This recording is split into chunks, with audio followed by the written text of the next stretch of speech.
today I'm going to talk about the ending of the play and why the ending of the play is so important, why the Athenian Greeks performed it every year like no other tragedy they had.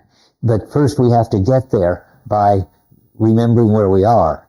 So the trial is taking place about what to do with Orestes, and it's all got to do with whether he killed his mother or Clytemnestra or the queen, depending on how you're going to describe it, and whether he had Apollo's, and whether the fact that Apollo told him to do it gets him off as far as the Furies are concerned, who don't think it does, because it doesn't matter what Apollo thinks. It matters that Orestes, thanks to the Furies, goes into this state of craziness from the horror of having to kill his mother, and Apollo can't stop that.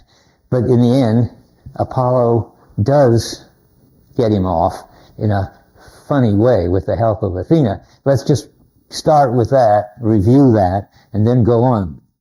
So I'm going to start back on 157, which is partly because I think it's probably the third time I've read this passage, but it's the only place where Apollo states his perspective. And my whole case that Apollo represents abstract, universal rationality, which is coming in stronger and stronger and taking up the Athenian culture. Pretty soon, the next generation is going to have Socrates, and the generation after that's going to have Plato, and after that Aristotle. And so the idea that Apollo is already beginning to express that force in the practices in the background, which are leading them to become more and more rational, it's truly important. But as far as I can see, Aeschylus only brings it up once. If you see other places which fit with what I'm about to read, then let me know about them, because you would think something so important is getting clear about what Apollo stands for, since that's about what's going to take over Athens and in the end destroy it. So it is important to know. Anyway, here we are on 157, and Apollo is making a speech which he's sort of defining the Furies out of existence. He's defining justice in such a way that the Furies can't be it. So he says, I shall speak justly, I am a prophet. This is line 615. I shall speak justly, I am a prophet, I shall not lie. Now comes the crucial line. Never for man, woman, nor city, not even Athens, from my throne of prophecy have I spoken a word except that which Zeus, father of Olympians, might command. This is justice. What does that mean? That means justice is general, impartial, universal truth. And that's a very subtle, complicated, original idea that Apollo's got there, or that Aeschylus has got and put it in the mouth of Apollo. That's a hard thing for culture to invent. That's the first sign of it. It isn't in Homer, that kind of justice. It isn't, it starts there. And so Apollo, once he says that, it follows, if you buy that's what justice is, then the Furies can't be justice. What they do and what they support and recommend can't be justice. Why not? Well, because the Furies are the ultimate case of the local, of the family, of the partial, that is on one-sided, emotional view of things. That's what they do. That's what they're proud to do. But if you let Apollo define reason, then they're not in the reason business. And there's a place, I was going to read it later, but it seems to me now this would be the right place to read it. That's probably a bad idea to try to reorganize on the fly. Let's see. Probably, I don't know, well, I will get to it when the time comes. You will see soon that the Furies say they speak in the name of reason, and they don't.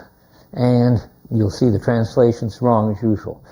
This is a very coherent play. Every time it goes wrong, it's not Aeschylus's fault. But we'll get there in due course. Let me stick to my notes.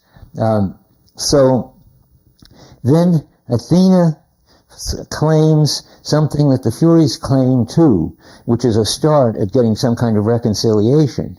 Namely, that as she puts it, we need a middle between the individual and the single master. It took me a long time to realize what that means. I think that means between anarchy, where each individual does whatever they please. We're not used to sort of individual meaning something wrong like that, but that's what the Furies. But nobody's for that. Being an individual is a bad thing, but from both sides. It means just everybody running amok, following their emotions and doing whatever they please. And everybody agrees that we don't want that, and we don't want a single master. That means some kind of despot, something like they think this. I think I said this already, like what the Persians had and what the Egyptians had. Some ultimate, absolute authority that settles everything and makes all decisions. Both are wrong. Between anarchy and total dictatorship that imposes some kind of order, there ought to be something in between. So on 153, I'm just explaining this. No, if I just stopped looking, that's where I'm supposed to be next, for the thing I was looking for, because the new crazy mistranslation is in here. Not what I'm wanting to read this for, but I will have to straighten it out. So on 153, the middle of the page, refuse the life of anarchy. These are the Furies talking. Refuse the life devoted one master. The in-between has the power by God's grant. Shouldn't be a capital, it occurs to me. Why should there be a capital there? The nearest thing would be Zeus with a capital. Anyway, but don't worry about it. The in-between has, although it would be fun to look it up, the in-between has the power by God's grant, always, though his ordinances vary. These are the Furies speaking now. I will speak in defense of reason. And now, what do you think about that? Is that the kind of thing you expect the Furies to announce? Not at all. Well, go to Loeb, and I only trust Loeb most. I got Loeb here. When you're writing your papers, if you've got 80% of the quotes on your side and 20% of them are on the other side, go to the Loeb in the library, in the philosophy library, and see if that isn't a mistake. So here, this ought to be saying, look at this, Dreyfus must be all wrong. The Furies are speaking in defense of reason. Loeb says, we will give utterance to a timely truth. That's terrific. I mean, the Greek is terrific. Even the timeliness of it. I mean, not some universal, eternal truth, but just, this is this truth. This is how we feel about it right now. But I can't resist, now that I've gone that far, looking at why God is capitalized. What can that be? 530. Okay. I don't know what to make of it. They've got it capitalized too. What I think is that there's a word for the divine. And we're not here. Aviva's not here, is he? No. He comes in office hours and tells me the answers to the puzzles I give him. But anyway, I suspect it's the word for the divine, and I suspect that you shouldn't be capitalizing it. But it isn't part of this argument, so let's go on. So then a new theme is sort of introduced, kind of surreptitiously, kind of quietly, I suspect on purpose quietly, by Athena in a speech on 159. And what's introduced there is she takes up, the Furies, remember, said no anarchy, no rule of a single master. Now she takes it up. And what does she do with it? I don't know what they do with it. They mean the Furies. The Furies are not individual, everybody for himself. They've got their law, and they are certainly not the single master story. That would be Apollo, if anybody, who says there's this one right truth and I know it. But then she takes it over and says, no anarchy, no rule of a single master. Thus I advise my citizens. Citizens, you see, something new is happening here. We really haven't heard about citizens. We heard about the Apollonians versus the Furies in the practices. I advise my citizens to govern and to grace and not to cast fear utterly from your city. City, too. The city-state of Athens is coming into this picture. But she's agreeing with the Furies. You can't just get rid of all moral sensibility. Having the sense of moral outrage when something morally outrageous has happened is absolutely crucial. They all agree about that. Athena's trying, like a good arbitrator, to bring out what they agree on. She says, what man who fears nothing at all is ever righteous? And the Furies could have said that it's not a mistranslation. It's something that she's trying to find some basis for agreement. And then, but it doesn't work very well, or it works sort of half well, because we talked about this last time. I'm still reviewing. What happens is, when I say it works half well, I mean that she introduces a jury, the jury representing the judgment of the community votes, and they come up with a vote. On page 162, it goes by very fast. The little below, above the middle, the man before us has escaped the charge of blood. The ballots are equal in number for each side. That would seem to be a tie, but then it isn't really a tie, because Athena has already said that if it's a tie, then she's going to vote for Orestes. And for what seemed the stupidest reason, I mean, if you sort of gave up on the play at this point, or the previous point that since Athena has no mother, she's not going to be on the women's side. She sprung out of the head of Zeus, the story is. So that if you think that, wise decisions are reached that way, you'd be pretty discouraged. She says, so here, on the little below the middle of 161, it's my task to render final judgment here. This is a ballot for Orestes I shall cast. There is no mother anywhere who gave me birth, but for marriage I'm always for the male. I don't know what that means. I suppose it means in marriages that men and women are equal. Let's suppose that's what it means. So what's happened? Well, there's sort of three stages I'm going to tell you. The first one I'm still reviewing. The first stage is, it looks like the jury system did its job. Even though it was for crazy reasons, it did represent, apparently, the judgment of the gods and of the community. Unfortunately, and thereby it settled it. Orestes is off the hook, and we don't hear anything about him anymore. He was the focus of the contradiction in the practices. He's now been saved from the contradiction in the practices, but, and this is where we were last time, it's one of these endings, happy endings, which isn't very happy. It's a happy ending that Orestes got pardoned or forgiven, or I don't know what absolved is the right word for him, for what he did. And that's nice, and he's gone. But have we solved the conflict in the practices of the culture? How do we know? It's right there sort of in print, and it's there in reality. What shows that the culture is conflicted in a very fundamental way? Yeah. Exactly. The vote is split 50-50 between Apollo and the Furies, between which in this case means whether Orestes gets hounded by the Furies or whether he gets off because he killed his mother in the name of Apollo, not in the name of the Furies. So the votes are even, Orestes wins, and things are still in a mess. They are split. And so we just want to keep you in touch. We have done that.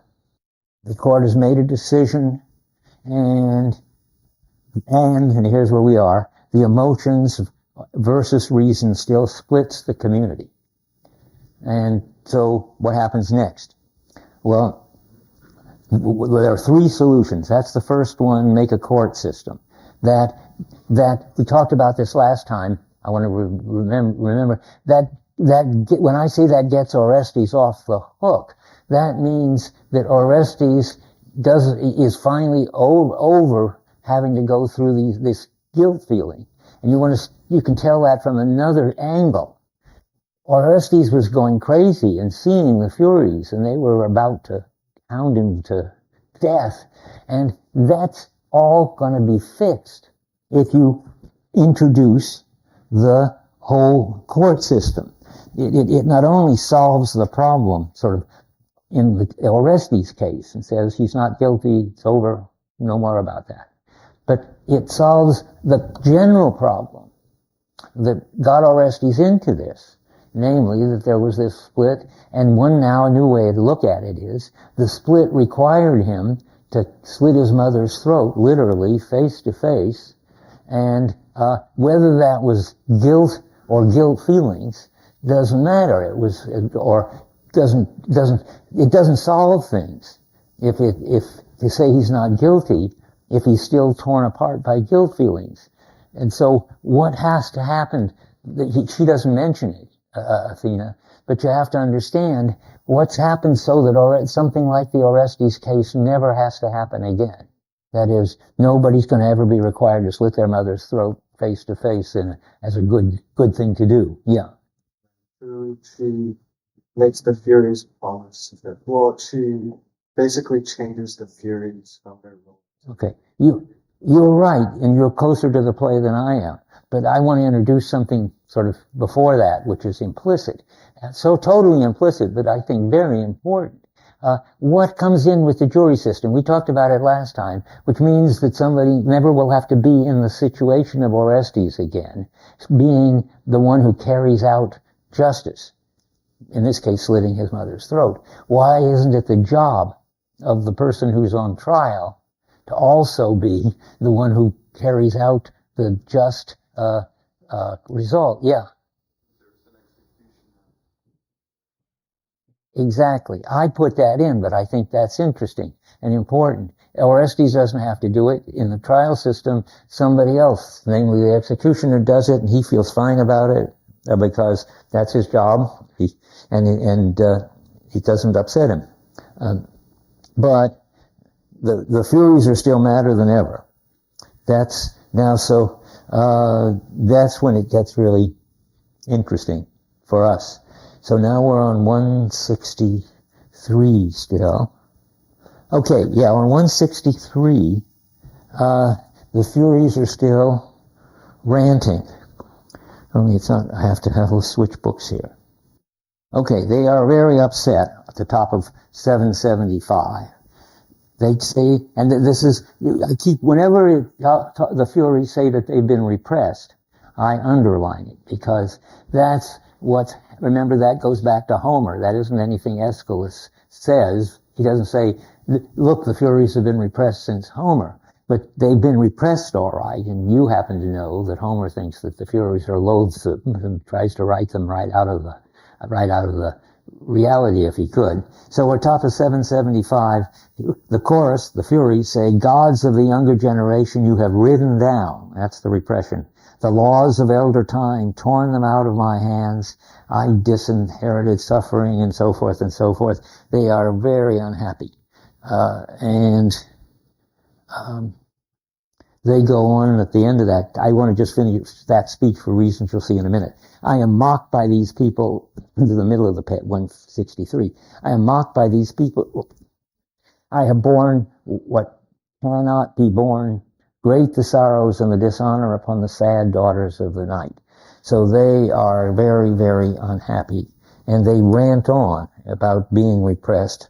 We just have to look at all that because it's so clear and nice and generally obviously right. So they repeat themselves at the top of 164, and they say at the top there, gods of the younger generation, you have ridden down, there's the repression again, the laws of elder time, torn them out of the hands, and they just said that. That sounds very familiar. That's because they said it exactly at the top of 179. Gods of the younger generation, you have ridden down the laws, torn them out of our hands. It's as if he's something's going wrong with Aeschylus's word processor, and it's just repeating the same thing again. And they are just repeating it.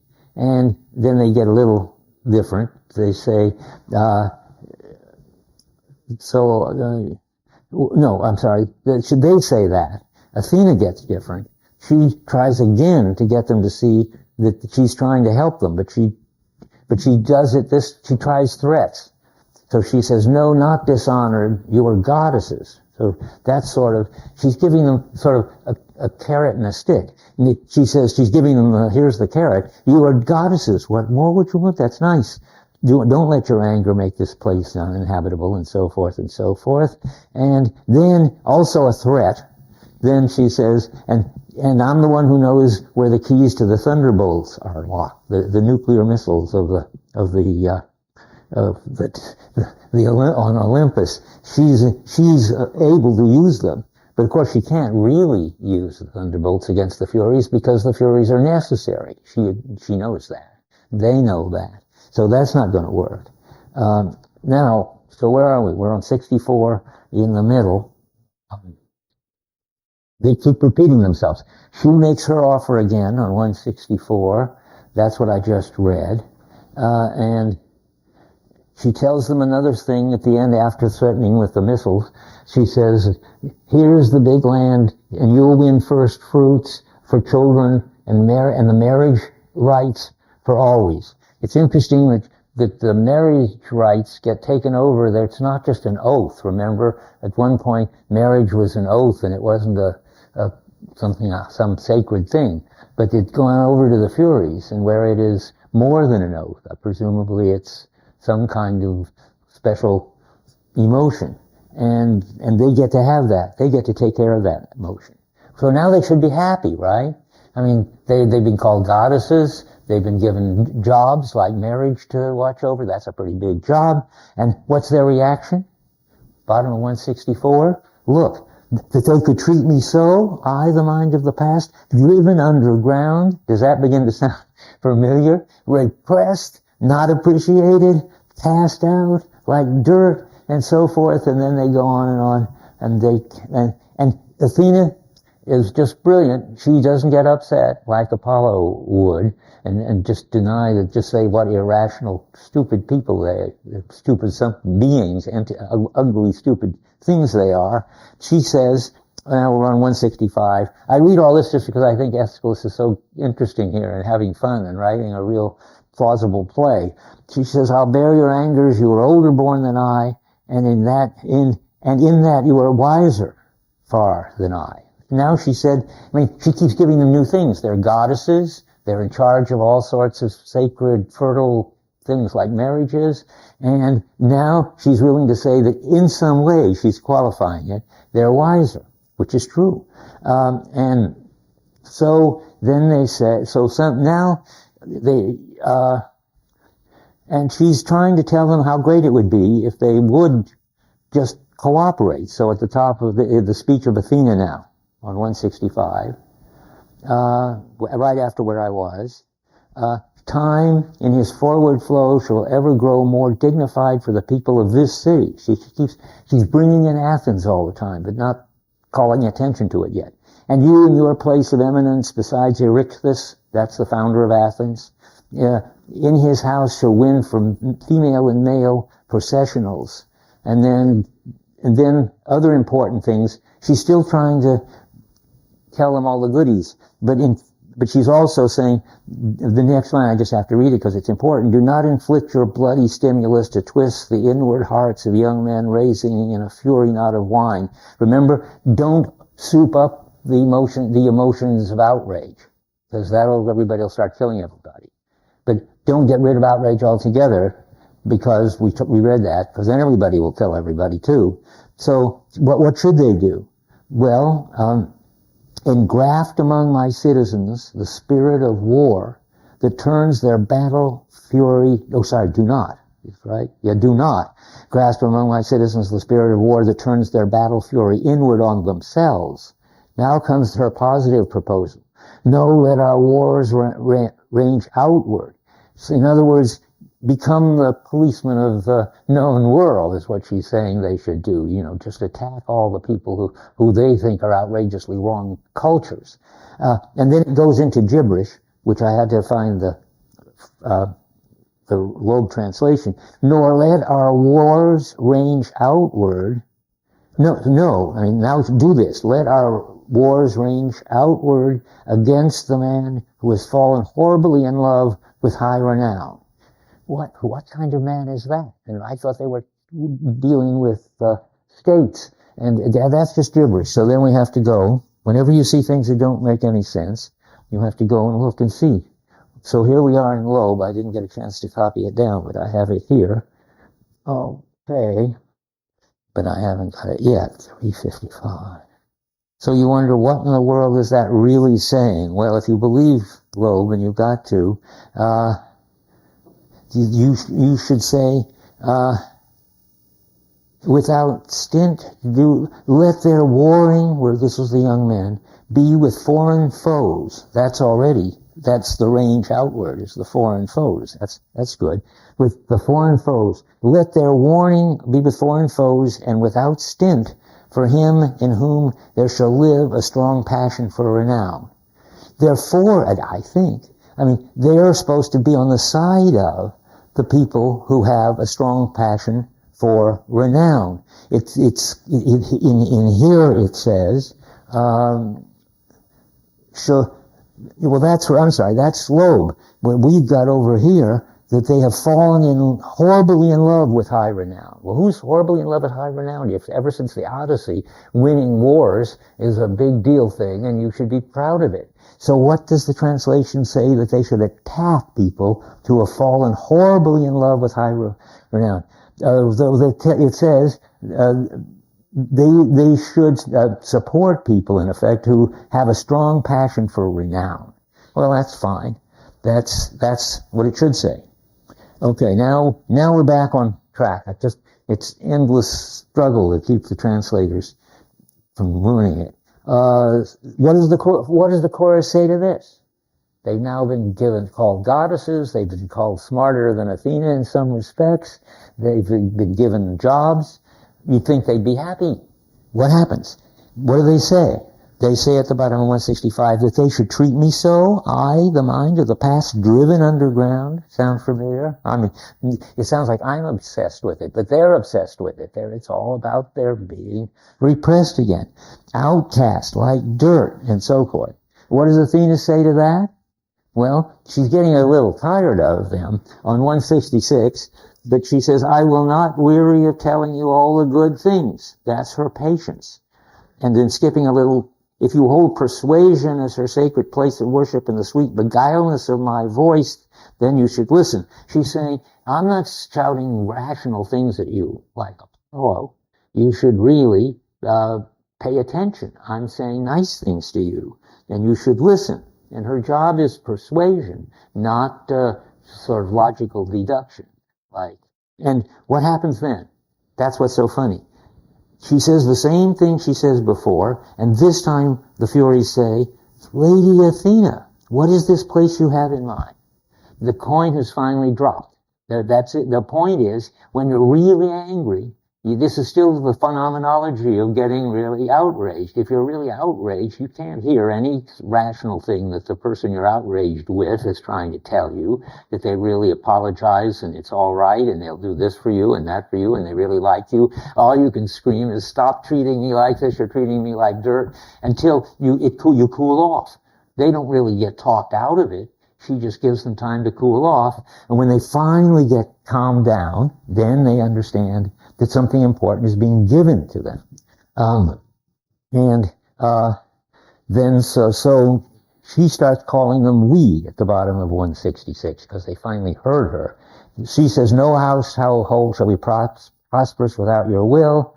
And they say, you'll do that? You really will? Let us be strong. And she says, so we shall strengthen the lives of all who worship us. You guarantee. Okay, anyway, there she's done it. She's got them on her side now with their one team. And that's what she had to do or else disaster would have hit Athens. By the way, I should stop just going on. If anybody wants to say anything, particularly when there's so few people here, then this is your chance to say something.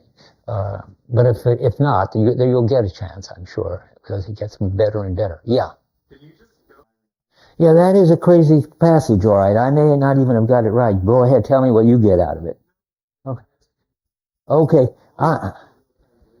I'm saying that in the bad translation that we have, of which there unfortunately is no better, it looks like they should have their wars against the man fallen horribly in love with high renown. I mean, you could have had that, but generally in this culture, and without any explanation, you wouldn't expect suddenly, it looks like a bit of pride talk from some Sophoclean tragedy has come into here. I mean, it's got nothing to do with people falling in love with high renown, bad people. It's got to do with, now I have to go back and see, it says, people, you should war, let their warring be with foreign powers, and without stint, for him to whom there shall live a strong passion for renown. I said, without stint, I take it means don't resist having a strong passion for renown. Really beat them up, like Achilles used to do, I guess. I'll read it, don't you think? And so it means you just give your all to beating up the bad guys, and you will get famous for it. That's what it says. That's not what our translation says. It says, fight your wars against the person who has fallen in love with high renown. The other translations I looked at, because that one seemed really, really weird, another translation says that you should fight against foreign foes. That's kind of neutral. Or you should fight to satisfy your lust for fame. That's about what it does say. And so anyway, but none of it, don't worry about it. And I wouldn't get involved in it in a paper or anything. It's not important that what's happening there. It just is a description, a sensible description of what the Athenian military should be doing once they turn out to be, the police of the world and it's the defender of justice in the whole world. When they all get strong and united, Athena says, then they'll rule everybody, and they will have an empire, which is what they had. And they will just amazingly, I mean, I was going to say a little bit about Thucydides in a minute, and the Peloponnesian War. Just as there was the first drama people and the first philosophers, this is the first historian. So Thucydides, whom maybe you haven't come across, I hadn't certainly come across Thucydides when I was at your stage of education, so I think I should write it down. Okay, Thucydides, I'm going to read you something else from it later, but there's this place where, I won't go into the details, one of the colonies doesn't do things the way the Athenians think you should do things, and they say, we're going to kill you all if you don't do them our way. And the people of the Milesians, or something they're called, their little island, and they say, why don't you let us do things our way, just as you do things your way? Why don't you have a kind of polyculture and be respectful for other colonies with other background practices? And they say, no, what you're doing is just wrong, and they kill all the men, and they sell the women into slavery, period. That's what this is about, I think. Only Athena is saying, that's the way you should do things. You should just, if there are bad guys, then you should just go and beat them up, kill them. Yeah. I doubt it. You see, Aegisthus and even Orestes are off the stage at this point because we're really at the level of emotions versus reason. So, yeah, or even more exactly, we're at the level where they're clashing background values or background practices, and the individuals who were sort of victims of that at various points, Aegisthus for his own bad reasons when he did bad things, and Orestes for his own good reasons did upsetting things, they're gone, I think. So it could mean that, but in this context, I don't think it does. Okay, I'm back to this. So where are we? 165, I am. So she shows her respect for them. And did I already read that? Yeah. And they should fight foreign foes. I read that. And the Furies finally get it. I read that. And now, once they finally get it, a way to put it, which is again going outside the play, but sort of interesting, is that she is what they're experiencing. I mean, Aeschylus sees it. Aeschylus sort of shows it, but she just doesn't say it. What's the opposite of being repressed? Well, it's being appreciated, nurtured, brought out at your best. And they have flipped over to being having that kind of attitude toward them. And it's a kind of attitude which is the fundamental attitude of the Athenians. That is, at this stage in their development, they have discovered what is in Greek poiesis. I don't know how to spell it, so help me spell poiesis. P-O-E-I-S. Poiesis is the name for the way the practices worked. There was, in time of Homer, there was also a name for the practices which were different, and that's physis. I wasn't going to talk about this, and you don't need to know this, but there is going on here a story about the history in the culture of understandings of the most fundamental practices. And physis is translated usually welling up and dominating for a while and then going away, like Achilles in battle, or like emotions, or like moods, and that's the mood in Homer. This is a different course that I just got suddenly grabbed by. In Homer and in the Iliad, particularly, the Iliad is just all about physis. It's about heroes who suddenly go berserk and well up and kill 50 people in an afternoon. Or the beginning of the Iliad, I forget how many read the Iliad, enough to say something about it. In the Iliad, emotions are welling up. Remember, it begins right smack with Achilles losing his cool and trying to kill Agamemnon. It's only because Athena grabs him by his ponytail that he doesn't get a chance to do it. And that's because, and it's all about the anger of Achilles. That's what behind the Iliad. Well, what the Furies are learning is don't get angry, don't lose your cool, don't get into this state of what did I call it? The name for the bad state the Furies are in.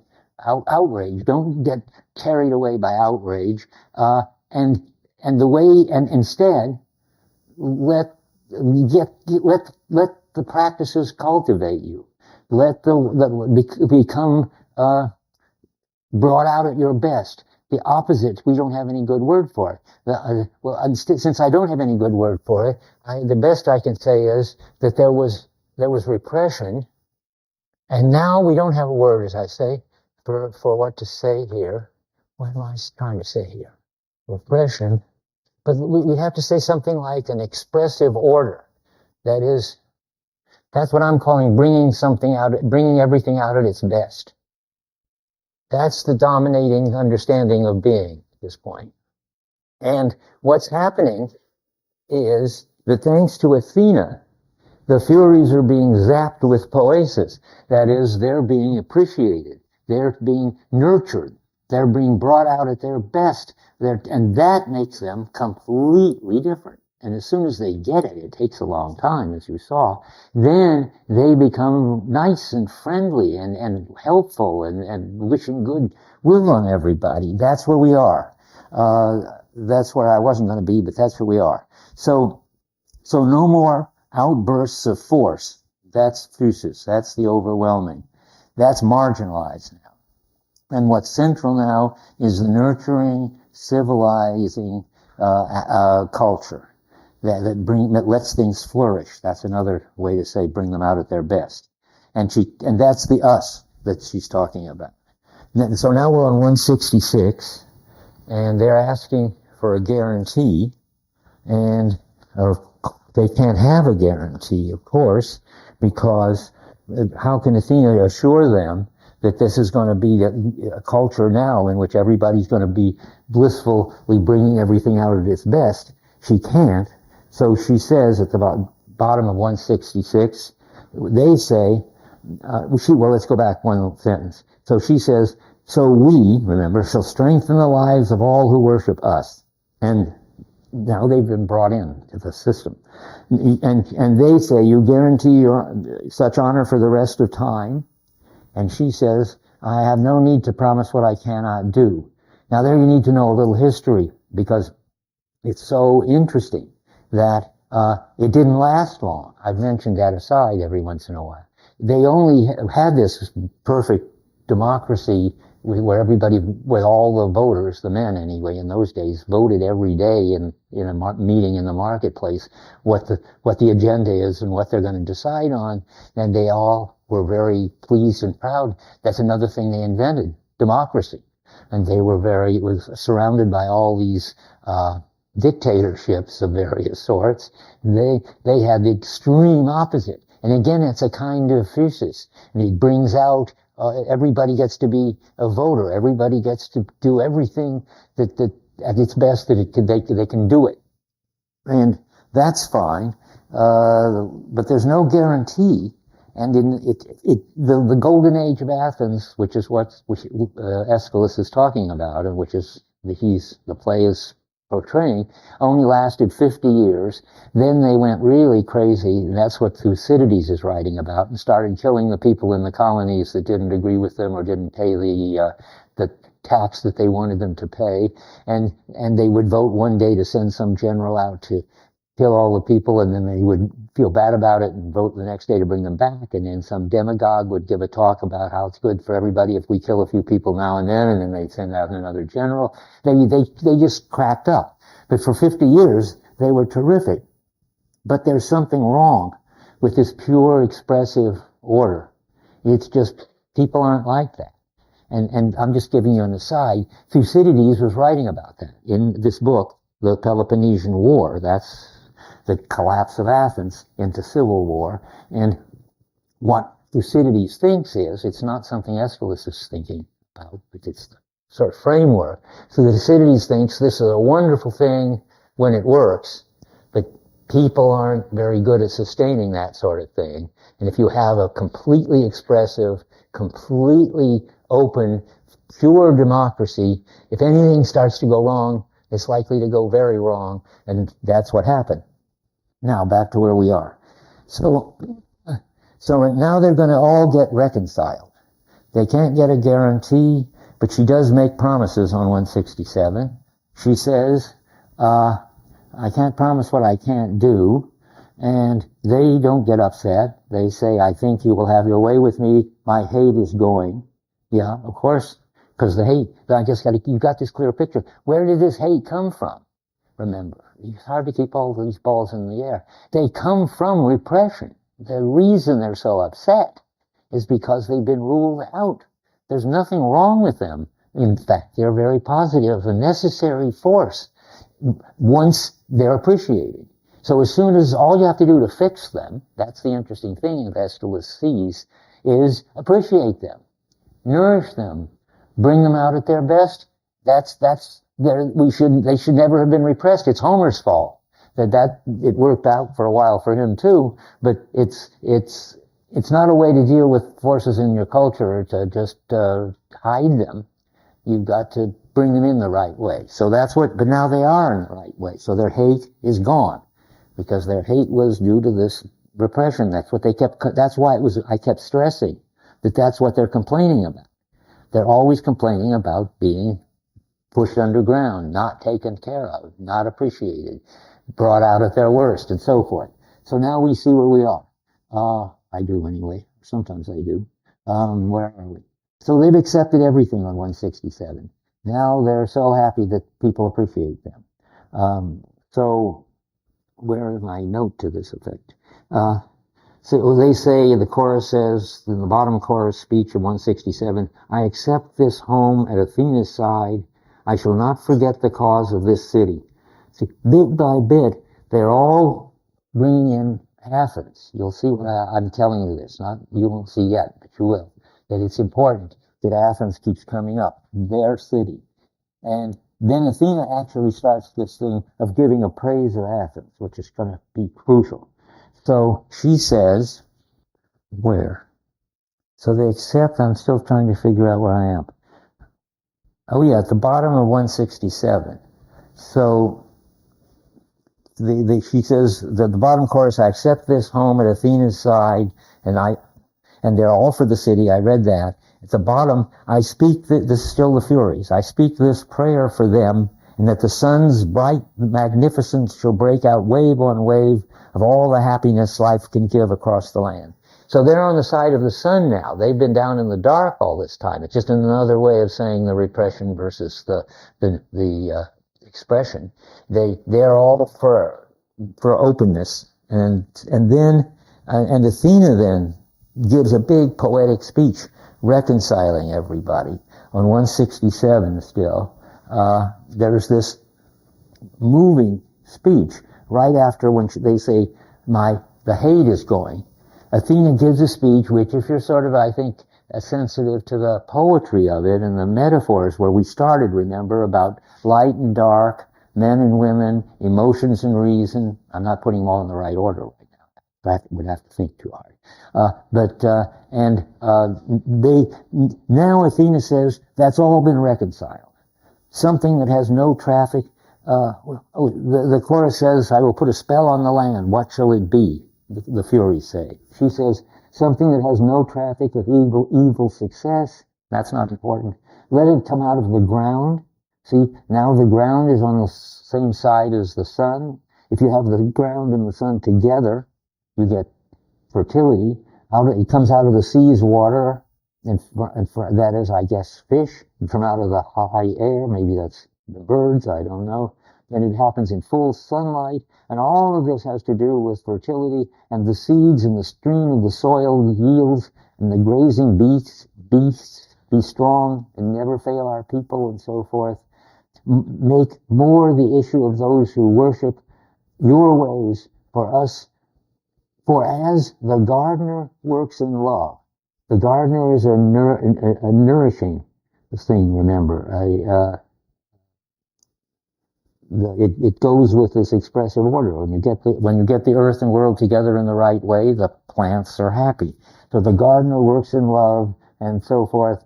And then a nice touch at the end.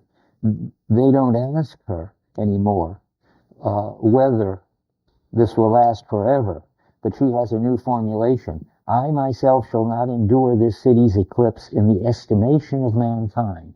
That's kind of beautiful. That means I can't guarantee that it's going to last. In fact, it didn't last. And she didn't try to guarantee it. But what did last? Well, us.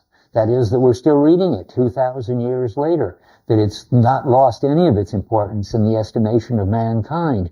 They already have this idea, how in the world, I don't know, 400 BC, that Athens, and just Athens, is never going to be forgotten in the history of what will come to be the West. And that's what she concludes. And that is so interesting that I'm going to read you something else as soon as I'm sure I've caught up with where I am. Yeah. The person who says that, and I said I was bringing the Peloponnesian Wars book for two reasons. Because one of the things that Thucydides does so well is to describe what it felt like to be an Athenian at this moment when it was at its best. Because everything was being brought out at its best. Because they were understanding being in this new expressive poesis way. And so Pericles is the leader. I don't know what his governor or whatever he's called. Elected leader, of course. And he's making a speech after a battle in which lots of Athenians were killed. And it's exactly like the Gettysburg Address, where Lincoln's making a speech on the battlefield where a lot of soldiers were killed. But that's no accident. Lincoln was basing his model on Pericles. And Pericles is saying that Athens is so great. Now I'm going to read this. You must yourselves realize the power of Athens and feed your eyes upon her from day to day till love of her fills your hearts. So let me stop there. What is happening now, and I said this in office hours to some people that asked me, well, how does it end? I mean, how does this all get solved? this tension in the culture. We've been talking and talking about it. What can you say in a word what's happened? Yes, I can say in a word what happened. Athena, with the cooperation of the Furies, has invented a new mood that wasn't there before, which is love of Athens. We call it patriotism now, except patriotism goes with nation states, that wasn't. That was a city state, which is a different sort of thing. I don't understand that myself. But the important thing is that a new emotion, that love of Athens, as not just any old, not just another emotion, but the dominant emotion, the thing that you should be feeling all the time. So let me go on now. Till love of her fills your heart, and then with all her greatness, then when all her greatness shall break upon you, you must reflect that it was by courage and duty and honor that those men were able to win all this, and so forth. But I mean, that is it. And then I thought I have other pages, but I don't think this. She talks about how the city is worthy of your admiration. She talks about, Pericles talks about in the speech. Well, there's some wonderful things. I'll read one more. He goes on and on about the wonders of this new democracy and how well it works. He says, we have the freedom which we enjoy in our government extends to ordinary life. Far from exercising a jealous surveillance over each other, we do not feel called upon to be angry with our neighbor for doing what he likes. So we're getting rid of the anger, the store worry that we had earlier. Pericles sees that we're out of it. For doing what he likes, or even to indulge in those injurious looks which cannot fail to be offensive, although they inflict no positive penalty. But all this ease in our private relations does not make us lawless as citizens, and so forth. And so it's the perfect democracy. And Pericles has it, and what I want to stress now is it can be the source of this kind of love, and this kind of love is what finally brings the reason and the emotions together. What kind of love? Well, it's not Christian love for sure. It's not a love of anything like any sort that you saw in the Odyssey. It's this love of Athens. It's a special kind of total patriotic devotion to this city which deserves it. Okay, so now let me see. We have 160. I have in my notes I was going to say something, but I don't know what. Well, I see. It's what I just read, where the earth gets together with the sky and the sun and the dark, and everything gets brought out at its best. And this praise of Athens, and the Furies get to be the source of fertility. That's sort of the middle of 168. They say, flocks fatten, earth be kind to them, with double fold of fruit in time appointed for its yielding. Secret child of earth, her hidden wealth bestow, blessings and surprise of gods. Everything is just coming out perfectly, and the Furies are part of it. And so Athena is very satisfied with herself. On 169, she says in the middle of the page, I admire the eyes of persuasion who guided the speech of my mouth. That's wonderful. I never noticed that before. That's this fact that whenever you do something great, it's the gods who guide you. That's already back in the Odyssey. The gods are what draws out of you sort of superheroic and all kinds of terrific performance. You don't do, when it's really something well done in Homer or in Aeschylus, you don't do it. It's done through you by a kind of god. And that's still true. I mean, if you're playing music, or if you're in sports and you do some super thing, apparently the masters say they don't experience themselves as doing it. They experience it as coming something out of through them. And I hadn't noticed this before, but they say that the Athena does not take credit. I think it's just fascinating. It's typical from the Odyssey on that they have this understanding. They do not take credit for the great things that they do. That's when they thank the gods that they do them. So Athena guided the speech of her mouth. Huh. That's fine. And guided her speech when they were reluctant and wild. And now where are we? Okay, does anybody want to say anything at this point? Anyway, I'm assuming now, I'm not going to keep asking, that you're there and you'll say something if you feel like it. But we've got just time to do this last important thing, so I got to keep track here. The Furies are transformed into humanities, the kindly ones. You understand that? They get a new name now, because they are now not furious anymore. They are harmonious. I don't know what the Greek of the humanities means. I used to think it had something to do with the humanities, but that's a mistake on my part. But whatever it means, it gets translated the kindly ones, and the Furies are so kindly that they're just totally different now. So they need a new name. They got a new name. And they only attack other countries now. We talked about that they consider evil. We did that completely, I think. Let's see. No, I better read 169. Now the chorus is joining into this. The bottom part. This my prayer. This is the Furies now. Civil war, fattening on men's ruin, shall not thunder in our city. Our city. And it's the Furies who wanted civil war. Now they don't want it. Let not the dry dust that drinks the black blood of citizens through passion for revenge, they're going to get rid of revenge, and bloodshed for bloodshed, be given our state to prey upon. I mean, this is explicitly, they're just taking power, they're taking back their God. They got a new name and they got a new job, and they're now against the very thing that they were for, namely revenge. Let them render grace for grace. Let love be our common will. That's what you should mark in red and circle. That's the new thing, love of Athens. That's no accident. Let them hate with a single heart. That's take over the world. And much wrong in the world is healed that way. And everybody's so happy. There's this new unified Athenian world. Notice that it's not an Apollo thing. It isn't for everybody. It's just this local state. Athens at this particular time in the history of the West, and it's got it together. Now comes this exciting final thing.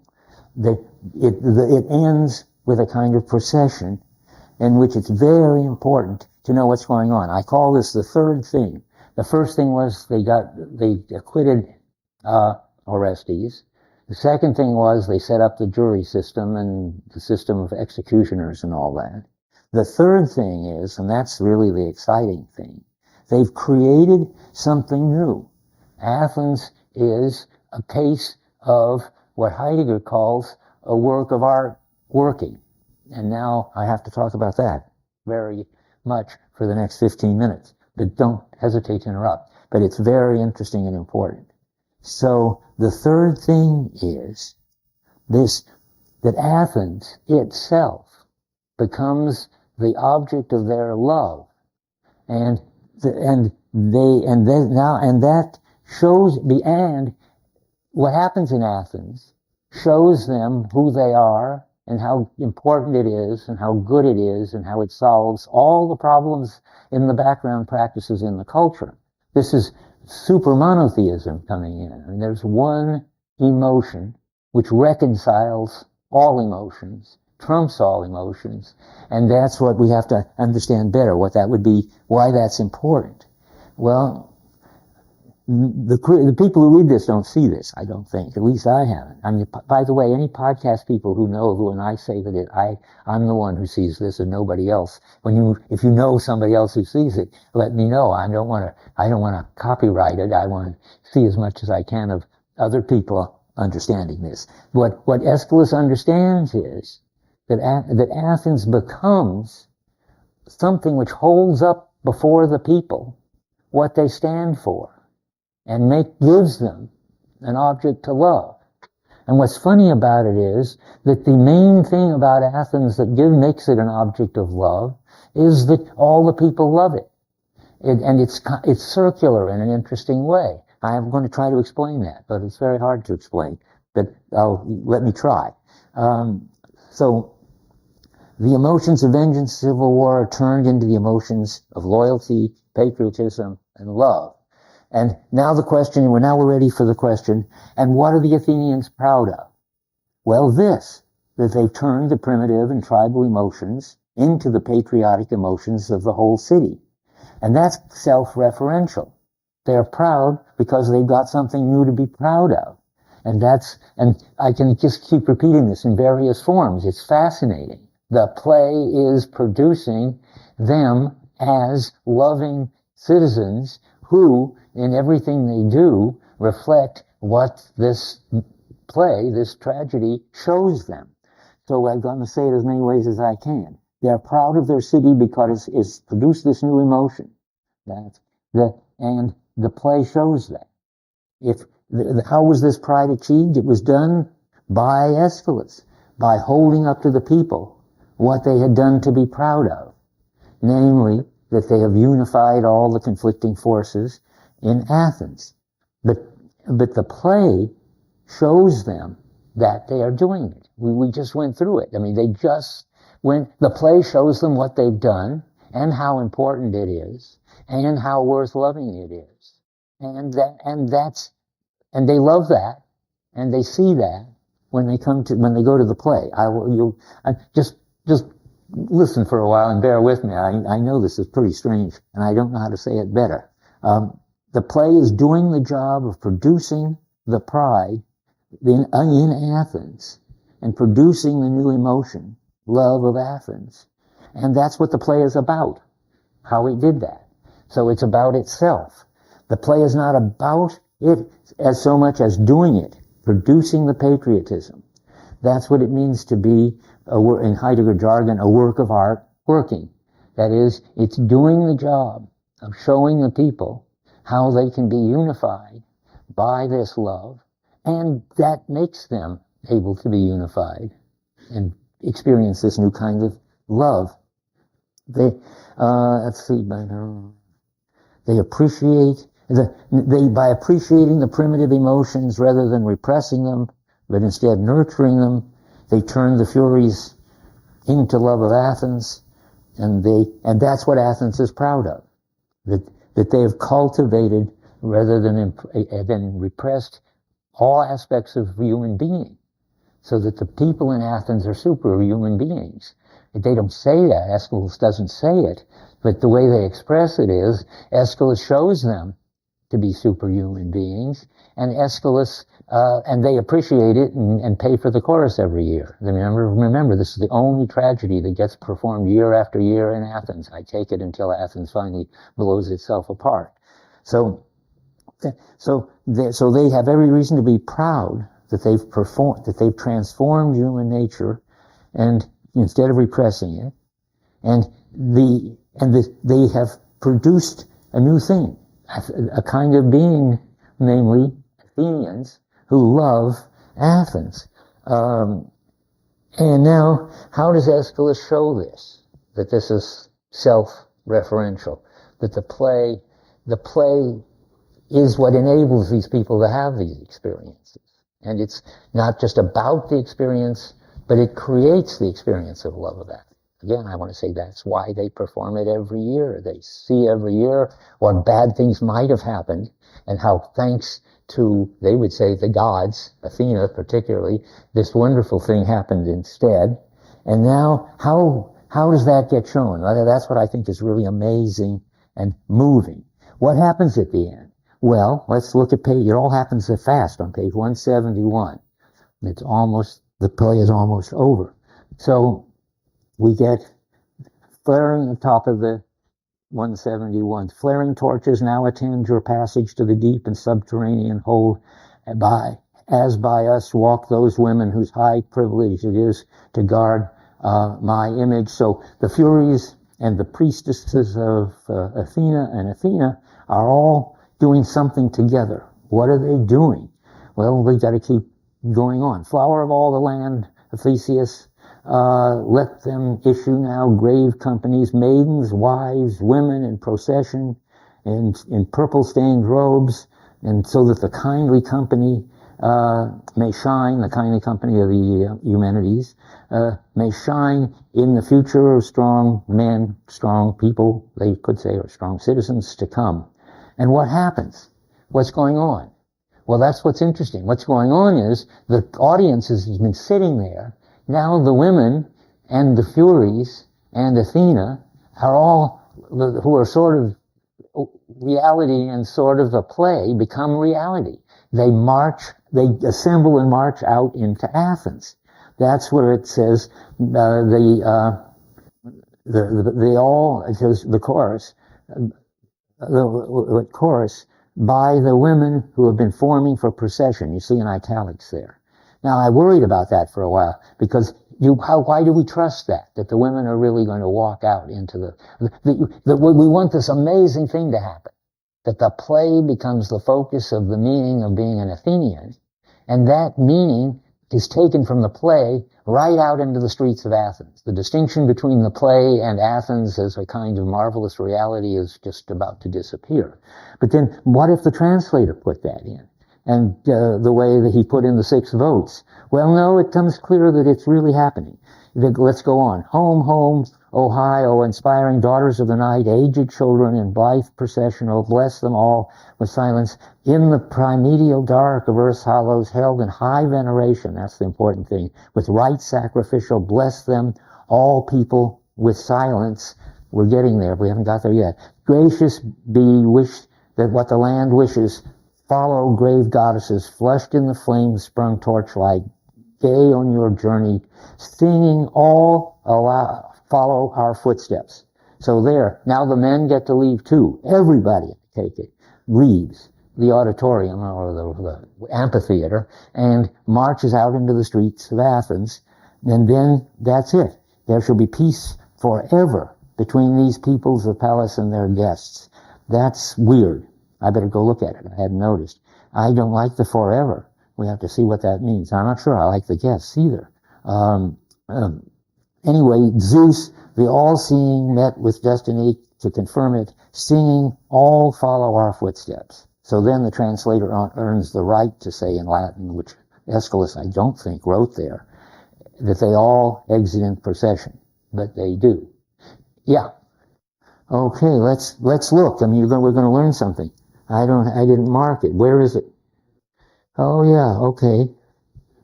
Okay, I'm going to read that now. For farewell, and again farewell, words spoken twice on the citadel. Mortal men, spirits divine, hold the city of Pallas, grace this my guest ship in your land. Let's look and see what that is. The last 2 times we saw a guest, remember, it was, maybe you don't remember, it turned out to be translated stranger instead of guest, and I didn't know what difference that makes. I still don't know. I haven't figured that one out. But let's look and see, maybe this will cast light on it. So we're on 1020. No, where are we? Yes. Well, I'm going to look in here. Okay. Wow. Doesn't seem to have guests in it at all, if I'm looking in the right place. I'm not sure yet. I approve the words. So who's talking there? The chorus is talking there. There's no guests, but I'll read it. Fare ye well, fare ye well. This is the Loeb translation. I repeat, all ye in the city, gods and mortals both, who inhabit Pallas' city, gods with lowercase in here, notice. Reverence duly my sojourn among you, and ye shall not have cause to blame in aught your lot in life. It's old-fashioned, clunky English, but I take it it's accurate. And if it is, notice that you just spotted something interesting, and we just have to mark it as one more stage of non-getting it.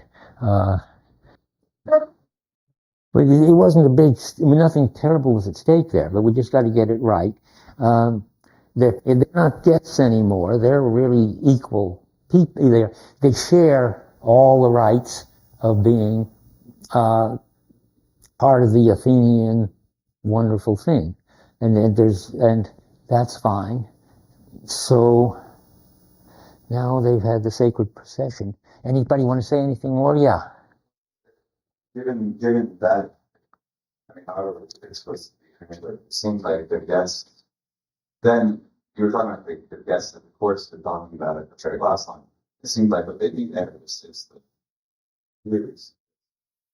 Well, the very last line, you don't mean the last line on page 171, which is, oh yeah, those guests. Ah, now there's two guests. I was reading the guest ship in our land at the bottom of 170. Now we got something new to worry about. So that chorus is the lyrics, and they're saying we're the ones who are sojourning, we're the guests. And then if that's true, on page 171, it seems like we can interpret there's only peace forever between these people of Palestine and guests, but that means the furious. That's right. But I mean, but do they call themselves guests? I mean, I don't like that. That makes, because she's been saying, Athena's been saying our country and us and all that. They shouldn't be guests. They are now all brought together, I thought. So that one is gone. Let's hope yours is gone too. On 145, let's try it. But you're right to worry about it. They were burdened with that sojourning in their land. Yes, I suppose now I have to go back and we don't know what the sojourning is. Is that from Loeb? I see, that's, okay. So they're going to be sojourning in the land. I don't know what to make of it. I have to think about it. What do you make of it? I mean, I wish that they were, absolutely at home in the land. Why are they just visiting? Let's go and look. Well, okay, but then so is Athenians, so are the other people, so are the men. I don't know. I mean, I bet there's something to say. At least we can begin by looking and seeing where that last guest word appears and how it appears. Venerable goddesses, attend to the flame-fed torch, rejoicing as we go. Rise a glad shout and echo to our song. That's the singing, all follow our footsteps. Notice my evidence that they're all marching out just disappeared with the different translation. I hope they're still singing, all follow our footsteps isn't in there. It says, come goddesses attended by the flame-fed torch, rejoicing as ye go. Well, I guess, I like better all follow, but let's hope. So they raise a shout. Now, peace endure for future times between the citizens of Pallas, that's Athena, and them that have come to dwell therein, that's the Furies. Zeus, the all-seeing, and fate have lit their aid unto this end. Well, we got rid of it. It's amazing. I just can't, I'm filled with wonder that every time there's something that looks like we don't know what to make sense of it, it isn't there. There isn't any guests there. Out. Yes, but let's hope that they now not just dwelling like guests and, transients, but that they've settled there. That's the question. And we all we've got is, where does it say come to dwell? We'll have to look that up now. Did I? Oh, okay. Between these people, all saying, I don't see where I read it. What did I say? When did I read it? Help me, somebody who wrote down, because I've got these different quotes, but I don't see the come to dwell. I should be looking over here. I'm in the wrong thing. And that is in the last thing. Oh, I see. Okay. Between the citizens of Pallas and them that have come to dwell therein. Okay. So now what we don't have, now if there's only a book behind this book, we could ask whether dwell means for good or just passing through. Dwell, it seems to me, means settle. I'm going to assume that it, right. Yes, right. And so, good, we just made it. Anybody want to say anything further? Yeah. About the trial scene. And we're presumably supposed to think of the establishment of the justice system as a good thing. Yeah. So why then is the trial scene so laughable? Okay, well, I've got an answer, oddly enough. It's not mine, but I'm impressed with it.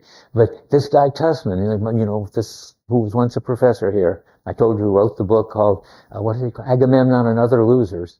And in that book, he and his field was philosophy of law. And his point was that what Aeschylus understood, that it doesn't have to be any good reasons, that the point simply has to be that the community all accepts it and that it express the values of the community. That may be wrong, but Aeschylus thinks, and Tussman thinks, if you don't, that it's not the job of the legal system to make laws, is Tussman's idea. And that the only important thing about the legal system is that it reaches a conclusion. I can see you looking unhappy. Okay, yes, well, yeah, we're right. Okay, well, I can't do better than Aeschylus. But before anybody goes, there's just a trivial thing. Is the person here whose folder this is, that had the notes for the course that got left behind? I thought it was yours. Come up and get it. Okay. Well, oh, yes, wow, that's important.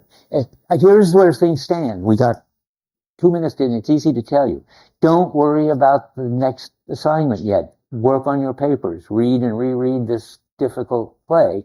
But when your papers are handed in on Monday, read as much as you can. I can't expect you to read it all, of the Gospel of John, which is what we're going to talk about on Tuesday. And we've only got one day to talk about it, so the more you get rid of it by the Tuesday, the better. Although I understand that you'll be recovering from writing your paper. So good luck with your papers.